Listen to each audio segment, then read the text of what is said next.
పెద్దపల్లి జిల్లాలోని ఓ ప్రభుత్వ పాఠశాలలో అరుదైన ఘటన చోటు చేసుకుంది. స్కూల్లో ఒకే ఒక్క 10వ తరగతి విద్యార్థి మాత్రమే ఉండగా అతని ఫలితమే పాఠశాల ప్రతిష్టగా మారింది. పాస్ అయితే 100% రిజల్ట్, ఫెయిల్ అయితే 0.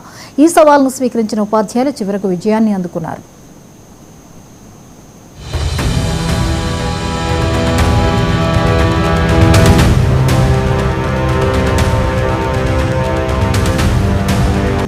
పెద్దపల్లి జిల్లా ధర్మారం మండలంలోని మల్లాపూర్ జిల్లా పరిషత్ ఉన్నత పాఠశాలలో మొత్తం 6 విద్యార్థులు మాత్రమే విద్యను అభ్యసిస్తున్నారు. గ్రామీణ ప్రాంతాల్లో జనాభా తగ్గడం, ప్రైవేట్ విద్యా సంస్థల వైపు ఆకర్షణ పెరగడం వంటి కారణాలతో ప్రభుత్వ పాఠశాలల్లో విద్యార్థుల సంఖ్య తగ్గిపోతోంది. ఈ నేపథ్యంలో ఈ పాఠశాలలో 10వ తరగతి చదివే గుంటి మధు ఒక్కడే ఉండటం ప్రత్యేకంగా కనిపించింది. అతను ఉత్తీర్ణత సాధిస్తేనే పాఠశాలకు 100% ఫలితం, లేకపోతే 0% ఫలితం రావాల్సిన పరిస్థితి నెలకొంది.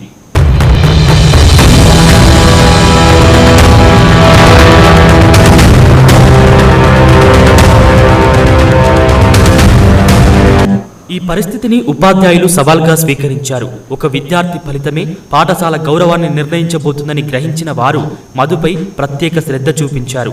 అతని చదువులో ఉన్న లోపాలను గుర్తించి వాటిని సరిచేసే విధంగా పాఠాలు బోధించారు. అదనపు క్లాసులు, వ్యక్తిగత పర్యవేక్షణతో కృషి చేశారు. దీంతో వారి కృషికి ఫలితం దక్కింది. నా పేరు గుంటి మాధు. నేను 10th కొన్ని నవ్వుతాం పాస్ అయ్యి మేడాలు కానీ సార్లు కానీ చాలా బాగా చెప్పారు. చదువు రోజు రెగ్యులర్గా పోయి పాస్ అయ్యేటట్టు చదువుకొని ధన్యవాదాలు.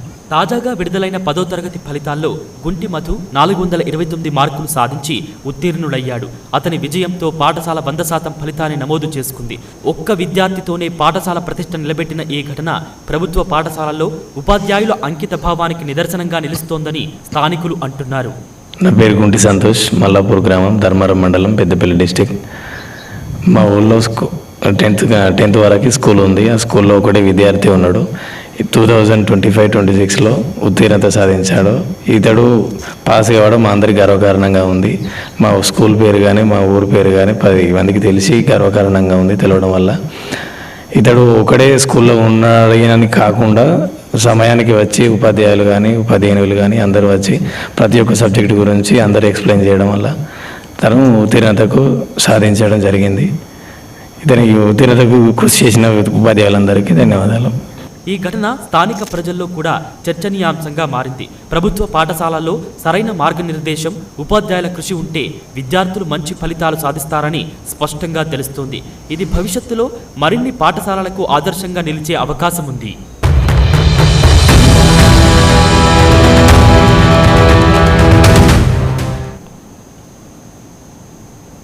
5 రాష్ట్రాల ఫలితాలు వెలువడ్డాయి. ప్రధానంగా